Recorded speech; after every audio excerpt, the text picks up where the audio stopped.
I think if it came down to, you know, arm talent and ability from a quarterback perspective, I think you're right that Carson Strong would have the advantage, and it would surprise me unless he just fell on his face. But I think the medical history is too large to ignore here, and it's not just the history. I mean, if his ability this summer is threatened by the fact that his knees aren't strong or he has zero ability to navigate a pocket, and that's something that stands out, then it's going to be difficult for him to make the team as the third quarterback even. I mean,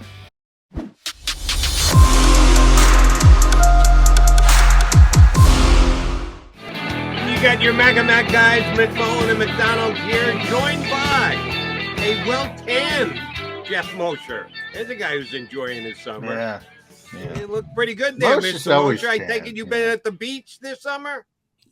So a little bit, but you know, I kind of, this is my summer look, as Johnny Mac was saying. Yeah. This is me. Yeah. Well, some of us can't get that look, Jeff. Well, some of us are Irish, and yeah, we no do shot, what we can no do. chance. Yeah. Not happening. How you guys doing? We appreciate you jumping in with us, GM. All right, I just asked John this question. I want to run it by you.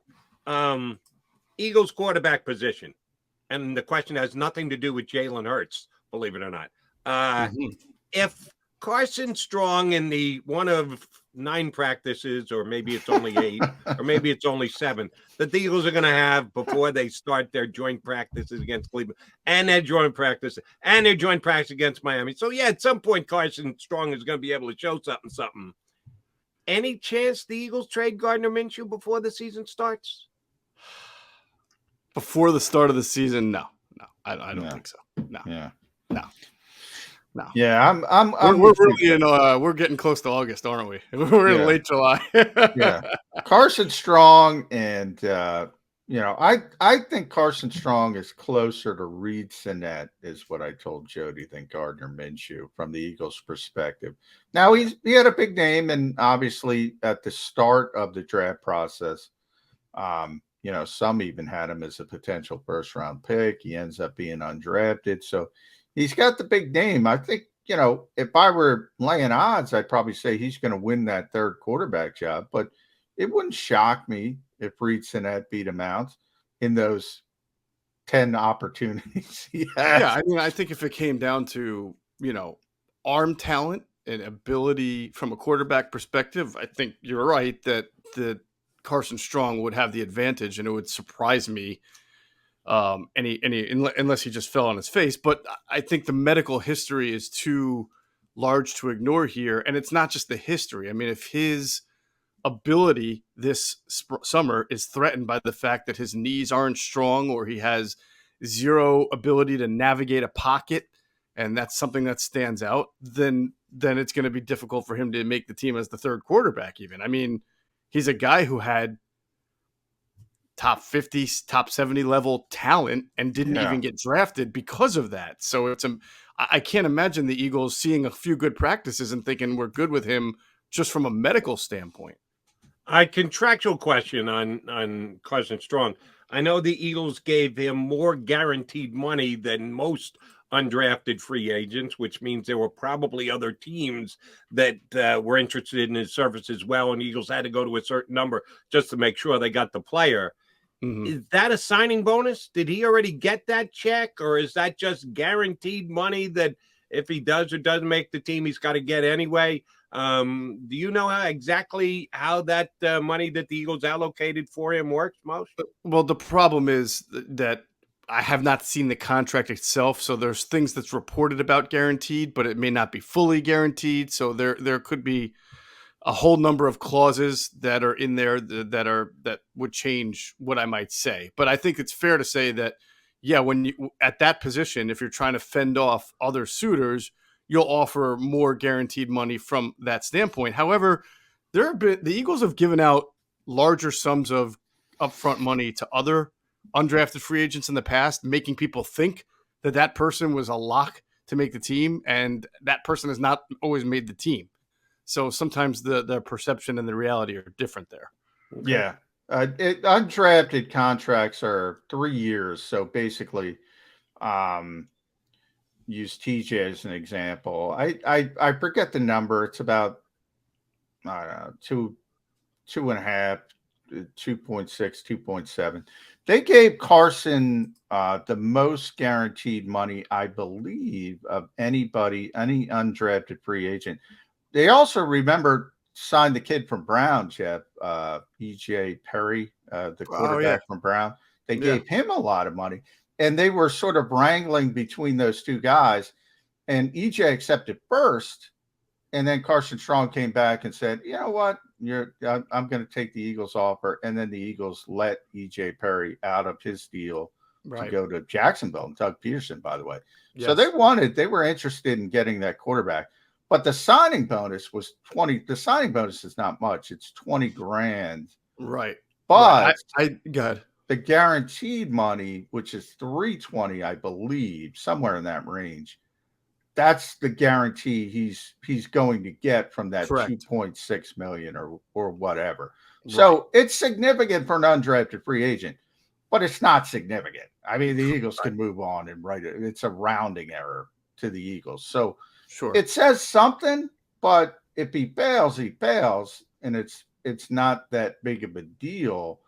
And I do think the backup quarterback position as a whole, the Eagles have shown it's pretty valuable to them. And to me, the trade deadline with Gardner Minshew, if you push it back to Halloween, whenever it is, November 1st, 2nd, do the Eagles at that point have to say, you know what? Jalen Hurts is healthy. If somebody gives us something at that point, maybe nobody does. But if it comes across Howie's desk, do you have to think about it at that point, Jeff? Because you're not going to be here next year. Well, yes. I mean, you obviously have to think about it. You're right that this is the last year of his deal, and the Eagles will always be looking at other backup quarterbacks. So if there's a move to be made at the deadline, I imagine that they would make it if there was interest in Gardner Minshew. Now, who knows by the deadline what's going on with Jalen Yeah. Hurts? Who knows what's going on with Minshew?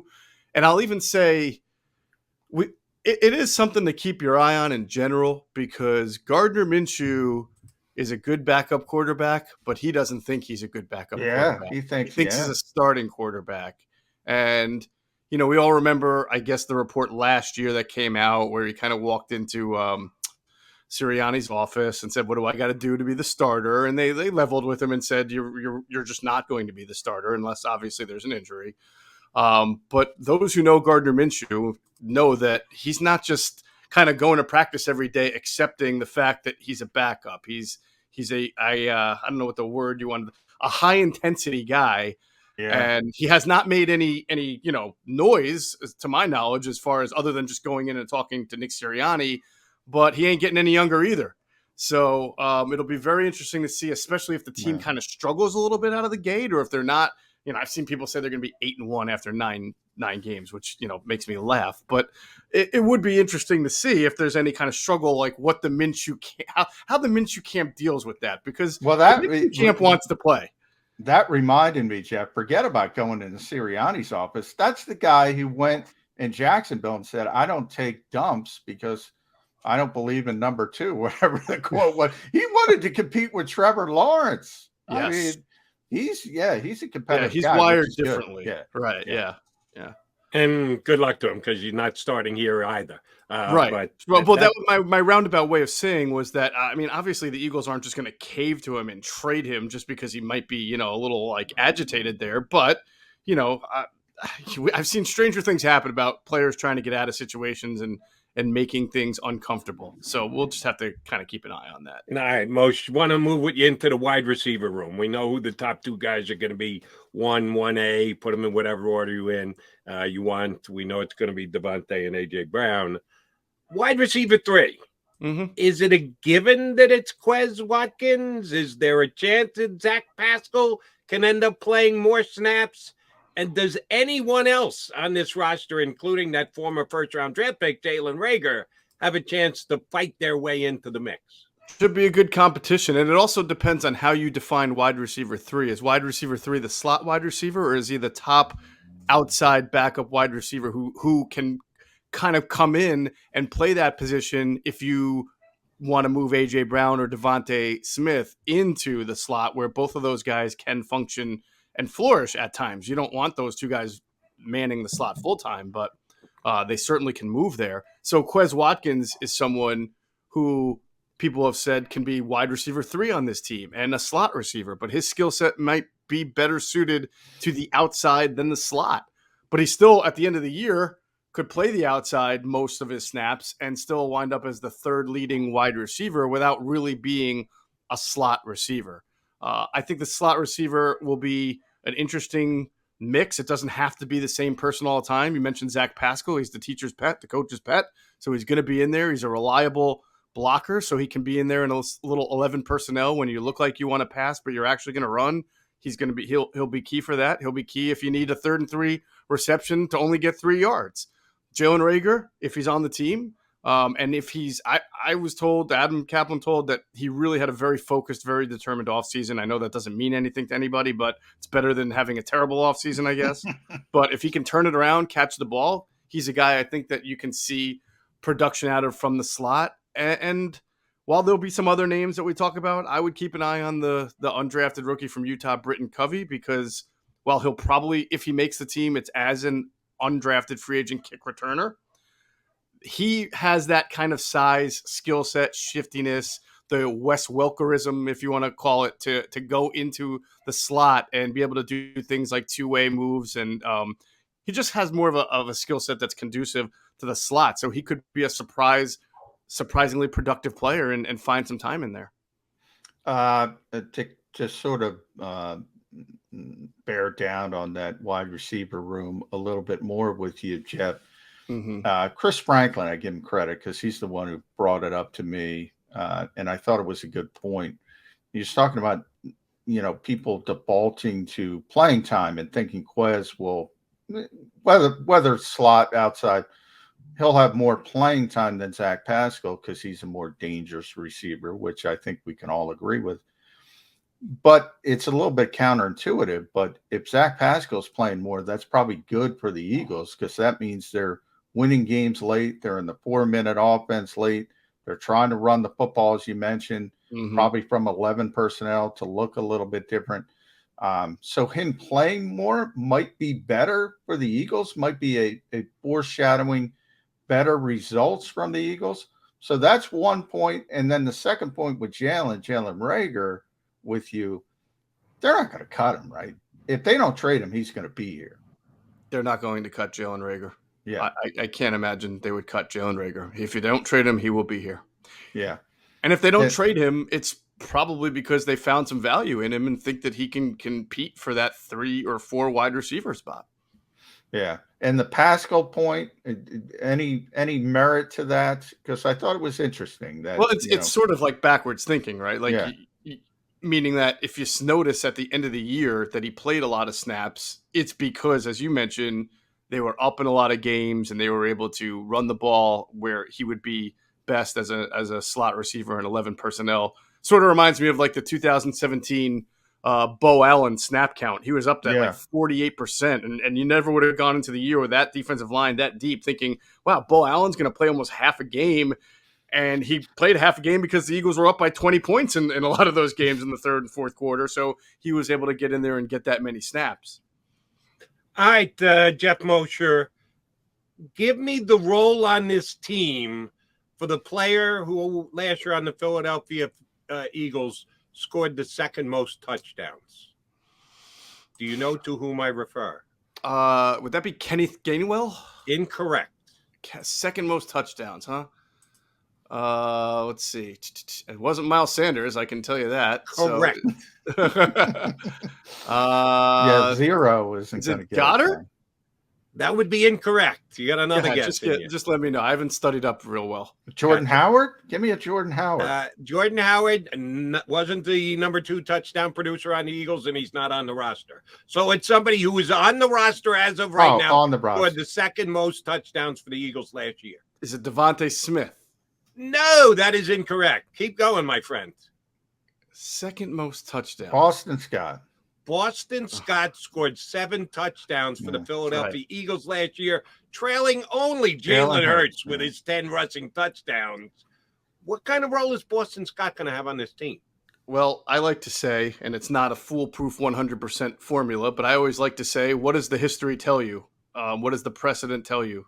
The precedent in 1 year of Nick Sirianni and Kevin Patullo and the offensive brain trust is that they play 2 running backs, not 3, 2, right? They've had many opportunities to play multiple, as many as they wanted. They always played 2. Yeah. So the 2 running backs I suspect that they will play at the start of the season are Miles Sanders and Kenneth Gainwell, which leaves Boston Scott in his very familiar role as collecting dust until he's needed. So maybe he gets in on the return game a little bit. Maybe there are some games where, for whatever reason, they like a matchup or have him in there for a snap or two. But when you're talking about total snaps and role, which is your question, the role belongs to Miles Sanders and Kenneth Gainwell for now. Yeah. And that's how last year started. And Yeah. Jeff's right, because even when Miles got hurt and then Kenny fumbled in, I think it was Las Vegas, and they benched Kenny and they played Boston and Jordan Howard. They only play 2. He's right. And this offense. So let's talk about that offensive brain trust, Jeff. Year 2, Nick Sirianni gave up the play calling last year, which we kind of knew, didn't know exactly when. They didn't make a big deal of it, but this year they made a clear sort of demarcation point to say Shane Steichen's going to call the plays. Big deal, little deal. I know Nick likes to downplay it. It's his offense. If Geoff Mosher ran it, it would be run the same as Jody McDonald or John McMullen. Much ado about nothing, or something to pay attention to? I think naturally, John, it's something to pay attention to because it's still all new, right? I mean, this is really Nick Sirianni's second year, but for most second-year head coaches, it's the first year of expectations. You know, I mean, of course you expect something as a rookie, but like Andy Reid won 5 games his first year as head coach. Whenever you're kind of taking a 4-win team and sort of going through a rebuilding effort, you're sort of not always judged on what year 1 looks like. But then once after year 1 happens, then they fill your holes on the roster, which they've done this year. Then they really want to know what you can do now that you've got, quote unquote, your players. And I would say the same thing for Jonathan Gannon too. So I'm very curious to see how the offense looks, what changes, what dynamics are different with it. I think it's going to have to be more of a passing offense than it was last year. And we'll find out if the brain trust here, Sirianni and Patullo and Shane Steichen, is up to the challenge, because you're going to be seeing division teams now against Jalen Hurts for the 3rd straight year. So now there's more tape. And then you're going to play teams like the Lions, and you're going to play teams like there's another team they're playing this year that they have played either last year or the Cardinals. That's a team that's seen Jalen Hurts. And so they're going to be game planning accordingly. There's no surprises anymore with what the Eagles are going to be doing. True. They've got a lot of repeat games on their schedule. All right. Moist, from time to time, Johnny Mac and I don't see things exactly the same. Like this offseason, shocking. One thing that we have been kind of at odds at is the level of production you're going to get out of Nakobe Dean. I think by year's end, he's going to have played more snaps at linebacker than any other Eagle. John kind of believes in the startup cost of a 3rd-round draft pick. He's not going to be able to wrestle it away from either Edwards and or Kazir White. What one do you disagree with the most with Kaplan? That he's got a stance, you got a stance, and you guys just can't seem to get onto the same page? Oh, that's a great question. We just had all right. So we have a debate on Miles Sanders a lot.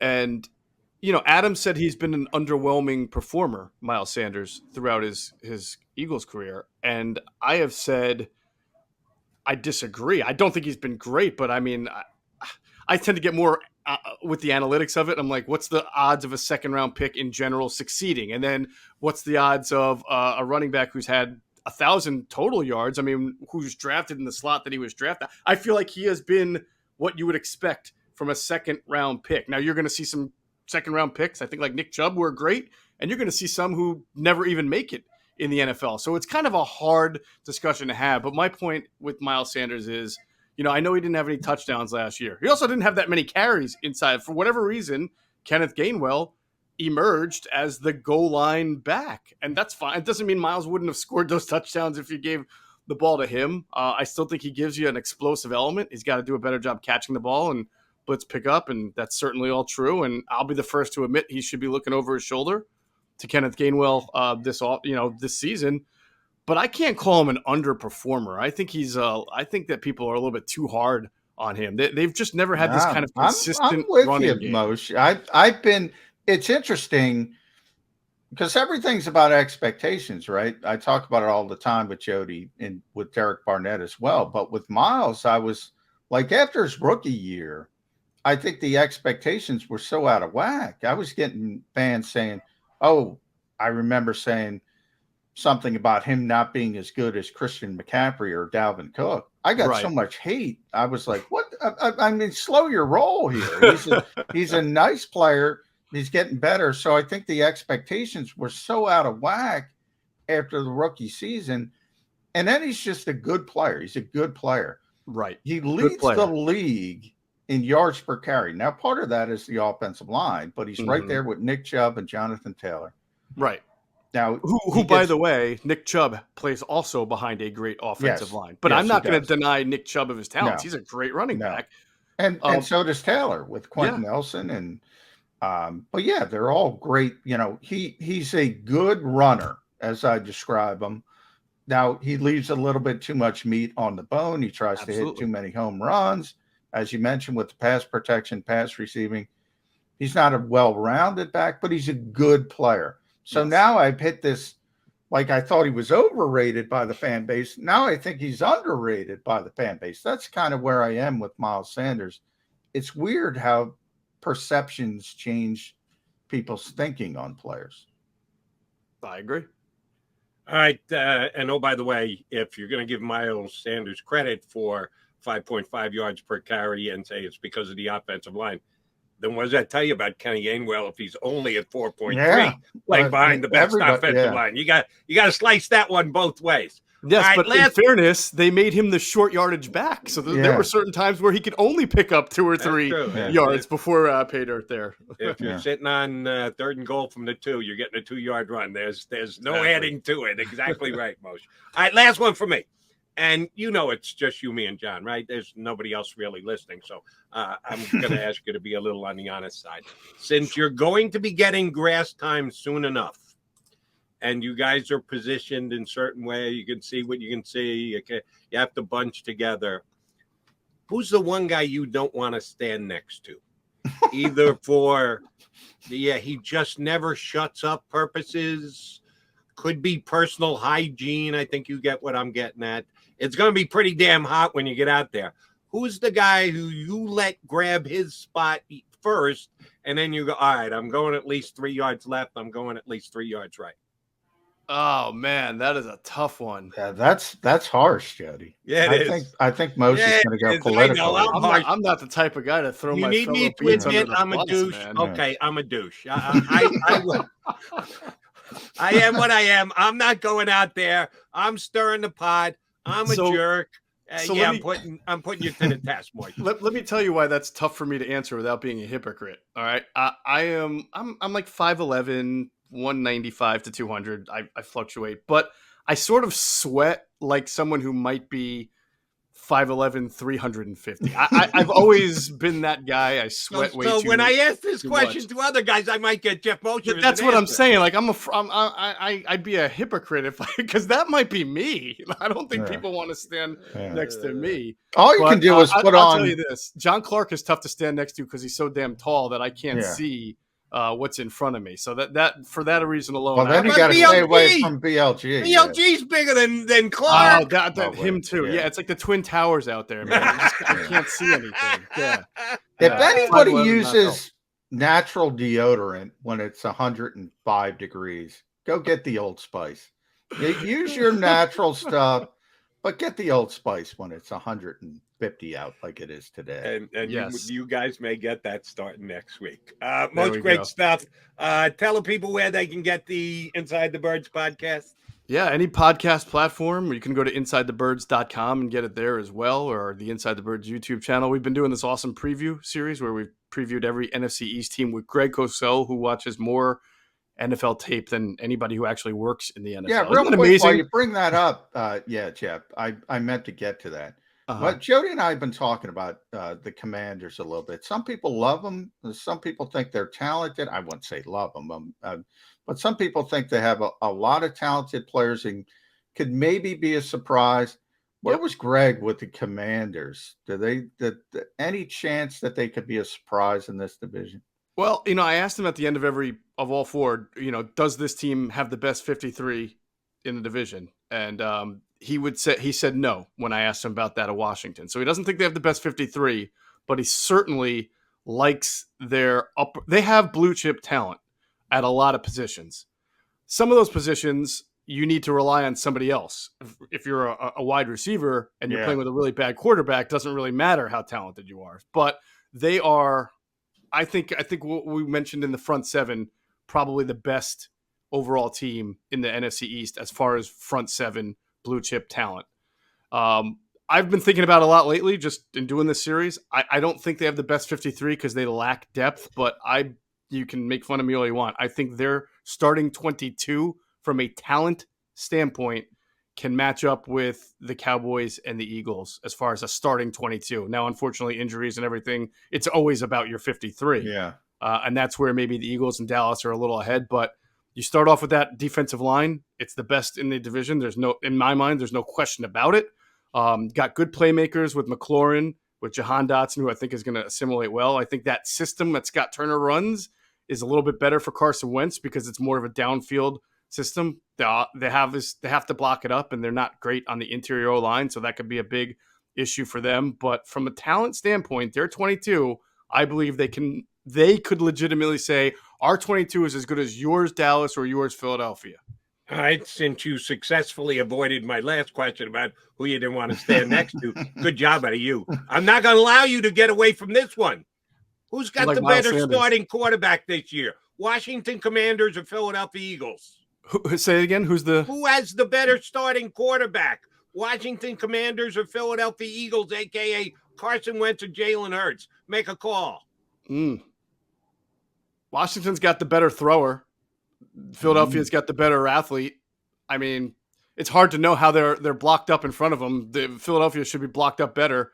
But if they're both healthy and both playing at a pretty good level, you take Carson Wentz. You just do. I'm sorry if that offends people, but Carson Wentz is a better thrower of the the By the way, neither option compares to, say, Dak or somebody. We're still talking about guys who are in that 10 to 15 range. Should have threw the curveball at Jody and said Taylor Heineke.